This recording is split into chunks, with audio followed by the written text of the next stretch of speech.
السلام عليكم. استنى قبل ما تشتري كشري من برا، شوف الطريقة دي. الفيديو ده فيه كل خطوات الكشري المصري بالتفصيل. يلا نبدأ وصفتنا ونسمي الله.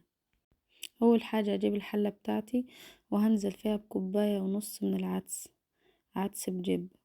وبعد كده هغسل العدس كويس جدا وهسلقه نص سلقة بس عشان يكمل تسوية مع الرز.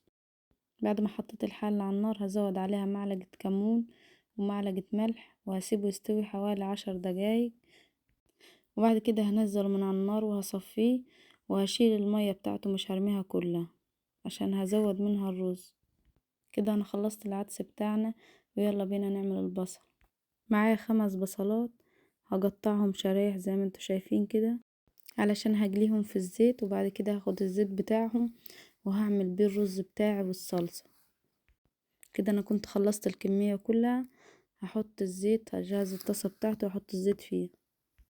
عقبال ما الزيت يسخن هحط على البصلة بتاعتي 3 معالق نشا ونص كوباية دقيق، وهغلف البصلة بتاعتي كلها.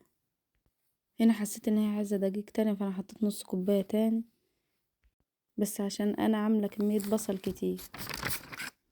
بعد ما غلفتهم بالدقيق كده هحطهم في المصفى بتاعتي وهنزل كل الدقيق اللي فيهم قبل ما احطهم في الزيت. هنا الزيت كان سخن، هنزل بالبصلة في الزيت بتاعه، مش هنزل بالكمية كلها، لا هنزل بيها على مرتين 3 احمرها واطلعهم واحط غيرهم عشان البصلة تطلع معانا مقرمش. لكن لو نزلت بالكمية كلها البصلة بتاعتنا هتنزل المية بتاعتها في الزيت ومش هتتحمر كويس. هنا كانت اول طاسة اتحمرت معايا، هطلعها من الزيت، مش هطلعها على مناديل، انا هطلعها على مصفى عندي حاطة تحتها طبق وهطلعها فيه. هتفضل مقرمشة لاخر واحدة وهي في المصفى كده. هنا كنت خلصت الكمية بتاعتي زي ما انتوا شايفين ما شاء الله. هسيبها على جنب كده جنب العدس. بعد كده هجهز الصلصة بتاعتي. هنا بقى كنت فرمت بصلة صغيرة ونزلت عليها من الزيت بتاع البصلة بتاعتنا اللي حمرناها فيه. واول ما البصلة بتاعتي ابتدت تصفر نزلت عليها بالثوم المهروس. في ناس اما تعمل الصلصة بالثوم بس، وفي ناس اما تعملها بالبصل بس، لكن جربها بالطريقة دي وان شاء الله هتظبط معاك. هنزل عليهم بمعلقة كزبرة، ومعلقة الكزبرة هنا مع ريحة البصل والثوم هو ما يتحمر وما تطلع ريحتها هي تبقى جميلة. هنا انا مش هحمر البصلة قوي، يعني اول ما الثوم ياخد اللون الذهبي كده زي ما انتوا شايفين كده ما شاء الله، هنزل عليهم بربع كوباية خل وهقلبهم كده تقلبتين 3. اقلب البصلة بتاعتي مع الثوم مع الخل مع الكزبرة، وبعد كده هنزل عليهم بالطماطم بتاعتي اللي خلطتها في الخلاط.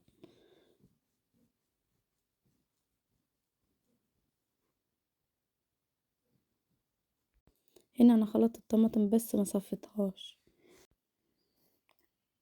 هقلب الصلصة وهنزل عليها بمعلقة فلفل اسود صغيرة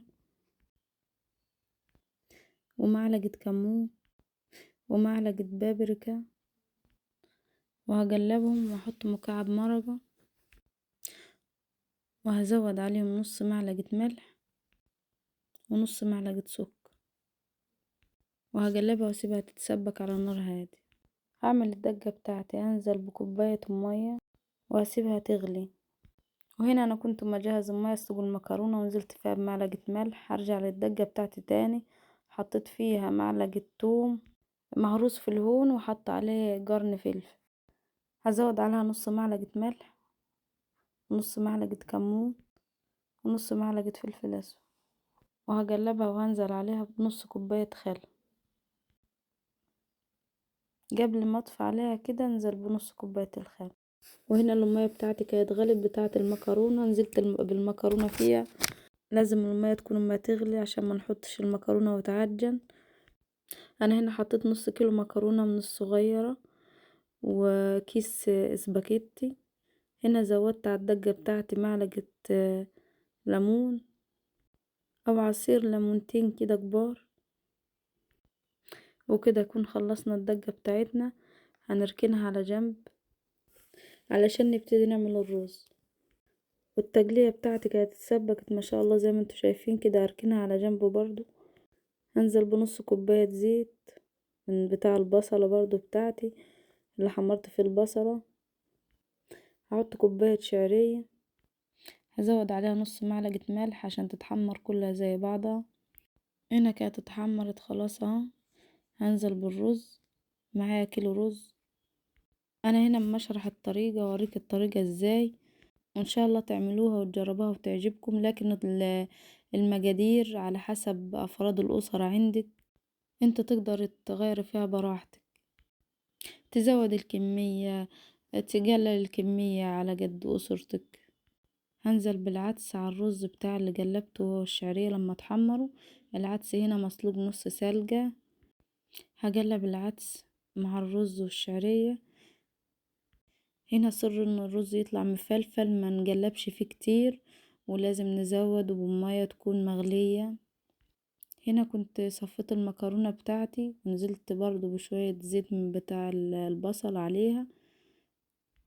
رجعت تاني للرز، هقلب فيه بس تقلبتين 3 بس.